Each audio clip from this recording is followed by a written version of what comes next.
You can defend yourself with these. You can defend yourself in a different type of way. You don't have to go get a weapon and say, oh, well, I'm just going to somebody. Now, because you chose somebody, you're about to face a trial that could have you in jail for life, possibly. Like, think before you do stuff. That's why conflict resolution should be a thing taught in schools. You have to think. You cannot sit up here and say, okay, well, I'm going to get a weapon. I'm going to do this. I'm going to do that. No, but you also have to think about the consequences that you face if you choose to somebody. You know what I'm saying? And then white people, Asian people, Spanish people, Latina, whatever you call it, Indians. I just feel like I have to reassure you, you are not crazy. Black people have completely lost the plot. Ever since we let this Democrat, Barack Obama, in the White House. Black people want to live in a world where they can do as they please without consequence. That's not gonna happen. You are gonna have to face the consequences if you do the crime. This kid stabbed someone's child at a school event and in cold blood. And you're not getting the picture. This is an open, shut case. There's nothing to talk about. If somebody did that to your son, forget jail, you'd want him dead. What don't you understand here? What is wrong with you? You can't people and come home and play PS5. Oh, but he was scared, he was nervous. Oh, I hope he's scared of the niggas he's about to have to deal with in jail. You all should be afraid to go to jail. Before you do stupid shit, you should think twice. He didn't. Now you gotta suffer the consequences. Blacks, you either fight like a man or you run like a bitch, but you don't stab somebody's son. What's going on, everybody? Appreciate you guys pulling up, man. This brother is absolutely right. They could have handled it. They could have handled it with the fisticuffs. Based off of the evidence that has come out, just based off of the evidence and based off of the testimonies thus far up to this point, it sounds like young Karmelo wanted to do this. He was hoping for someone to push him in a way that he could take things to a level, escalate things to a deadly level. That's what it sounds like. I'm glad to see that there is a plethora of Black people out there that see this for what it is. This young man made a very poor decision, took someone's life, and he has to suffer the consequences for it. Now, I think he's received some very, very bad advice. I don't know how true it is, but I did hear that they offered him a plea deal a while back. He was advised not to take it by Dominic Alexander of the Next Generation Action Network and a few others. That's what the word is on the street. And a lot of the reason why I believe they did that is because they've generated so much money off of this case in this situation that they are willing to sacrifice this young man because he's going to jail and he's going to be convicted of that first degree. The question isn't, is he going to jail? It's how long? How long? That is the question. Are they going to give him life? He could see up to 99 years. Is that what he's going to receive? Who knows? Because he is a young man, but there is a difference. Had he took the plea, maybe something lesser, where the max would have been 20 years in comparison to taking this thing to trial and potentially getting 40, 50, upwards to 100 years. Hit the like button, share the video, subscribe to the channel. Let's keep going. Why do people believe that Karmelo Anthony is innocent? He was not an aggressor. Karmelo was not an aggressor. He was minding his damn business when the boys came up to him. We the crowd. We agree. Karmelo Anthony, we want free. We crowd. They silenced Karmelo and his family. The main reason that people think he's innocent is, well, because of his race, and people are mainly just siding with him due to that and just making it a race issue. However, the reason why he isn't innocent is because he did premeditate this. If you guys don't know, he said, "Touch me and see what happens," and then stabbed him. So he knew he was going to stab Austin Metcalf. And plus, self-defense, because he's trying to claim self-defense, is using reasonable force to protect yourself. This is not reasonable. He got pushed one time and then grabbed a knife and stabbed him. That is not proportional at all when it comes to protecting yourself. But what are your thoughts about this situation? It's definitely not proportional. And that was the issue. People kept trying to justify, if it would have been a swing, hey, you push, you throw a punch, okay. But a nudge to a stabbing, come on, bro. You escalated this thing 10x what it was. And he's going to suffer the consequences for it. The brother that started this thing off, he said it. There are going to be a few people in there. They're going to rough him up while he's in there. They're going to rough him up. Everybody knows that he's got money. Everybody knows that them books is going to be lit. Everybody knows that. They'll probably be trying to extort him and other things, while he's in prison in that Texas penal system. But for the life of me, I don't understand. I don't understand why you have people out here willing to defend this. But they're out here. Check this out. If evidence does come out that Karmelo was not in fact fighting for his life when he stabbed and killed Austin Metcalf, do you think that the black... Wait, is that a twist off bottle of wine right there? What is going on? Hold up. Let me rewind it. I'm sorry, guys.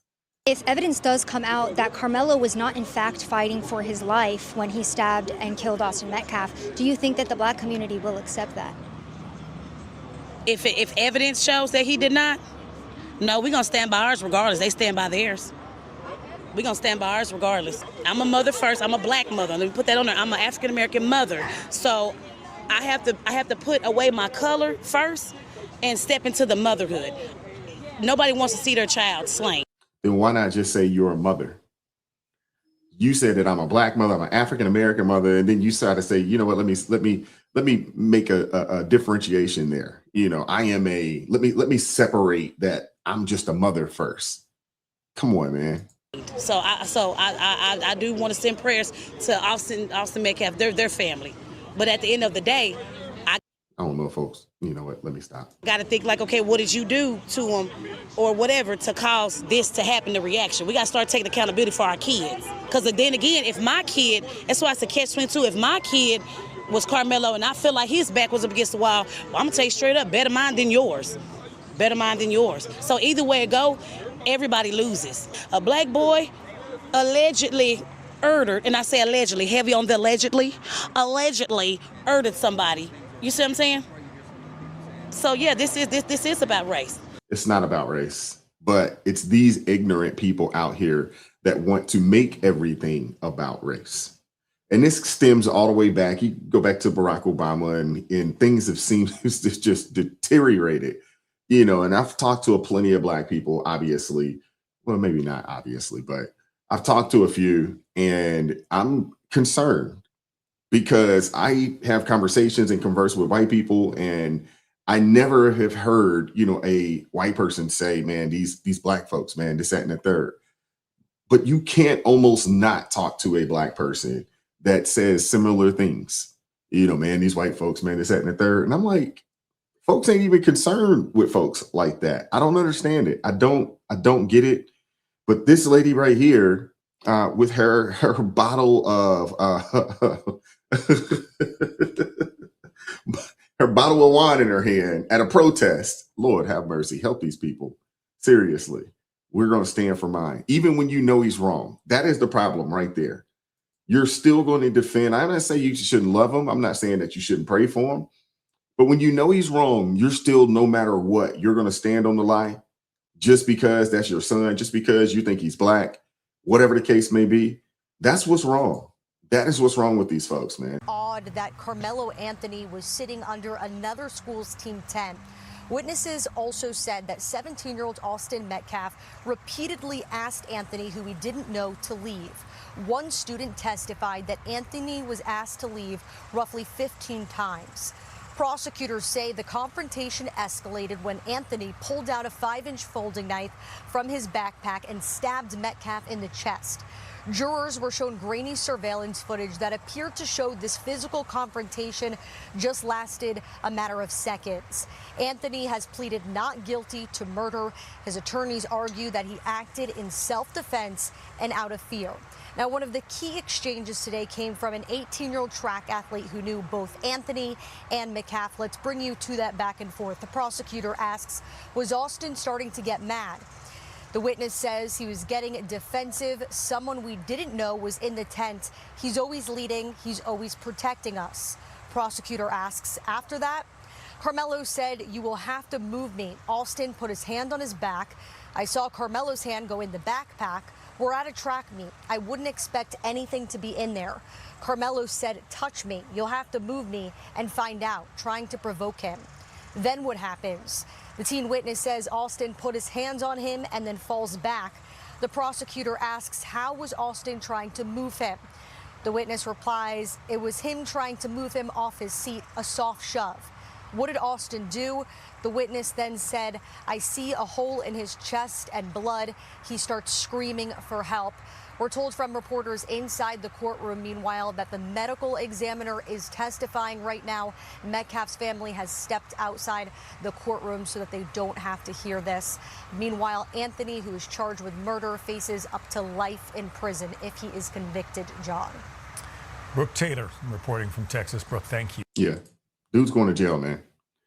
That was the witness that the defense called. His own witnesses are testifying against him. Dude's done, man. He's cooked. See, I consider myself to be a Christian woman. And I'm not perfect by any means. I sin just like everybody else do. Because the level of hate that I have for that alone, I feel like I believe that it will send me straight to hell. Because you got to work on that, sister. We don't need to hate. We can dislike. We can not approve. But don't hate. Because it's cases like Karmelo Anthony's that really truly send me into a nigga hating frenzy. The mindset of you truly need to be studied. And see, something told me not to react initially because a lot of things about this case just off the rip didn't even sound right. And one thing about our people, we are just so emotional. The best way to get us stirred up is to make it about race because we are the biggest racists. And with that, we played the victim mentality card. Something always has to happen for us to misbehave, and it's because we're black. Nothing just happens to supersede that. All the facts that we can literally just shove in your face will go literally out of the window because you were violated, because you were black. See, I truly believe that boy had all the intentions on somebody that day. Because here's the thing, you are a whole track star. You know how things are ran and how things go. But yet you chose to go to the opposing team's side with a backpack and a weapon. Why are you there with a backpack and a weapon? Now, these folks asked you 15 times to leave from their side and you refuse to go. Instead, you make a threat saying basically, go around and find out. And you mean to tell me that nothing about that was premeditated? You was ready to use whatever you had in that book bag. Even with this boy shoving you could have just beat his ass or stuck him, something. But no, you wanted to, because you reached inside that book bag and you stuck this boy in the chest. There was too many opportunities for him to turn around and walk away from the situation. But no, he really wanted to harm someone. And all because this boy pushed you, you felt like it was an opportunity for you to somebody. Now you want to claim self-defense. And you dumbass is sitting up here saying that a boy, a human being, was worth losing his life over a push. See, in black culture, self-control is really scarce. That we see it every day. Fighting in all types of places, like churches, it's fighting on fairgrounds, fighting everywhere because they don't have self-control. Nothing about that situation at all is screaming self-defense. It screams intent. He wanted to do it. As usual, you niggas like to always pull that race card. What the hell does black have to do with anything? He committed a crime. And the kicker about it all, they had 6 witnesses. And 4 out of 6 of them were black, and they testified against Karmelo Anthony. They said that he was the aggressor. And you don't hear no black people talking about that. And see, that's the problem. Y'all like to pick and choose shit that fit that ghetto ass rhetoric. When the facts and when the truth come out, y'all never have anything else to say. She said it all. She wrapped the video up quite nicely. She's absolutely right. And I said it at the beginning of this video. I want to hear from you guys. What are your thoughts? Hit the like button, share the video, subscribe to the channel, turn the notifications on to all so you never miss an upload. Consider joining the ARP family or buy your brother a coffee. That link's in the description box below. And as always, keep God first. Stay prayed up. We'll catch up with you guys next time. Peace. It is God who arms me with strength. Yeah, I'm battle ready. He trains my hands for battle. My heart stays steady. But thanks be to God, he gives us the victory. Through my Lord Jesus Christ, fear can't live in me. I was down to the dirt, red clay on my shoes, old pain in my shirt, oh so bruised. Then the Lord hit my chest, kicked death from my breath, put power in my step.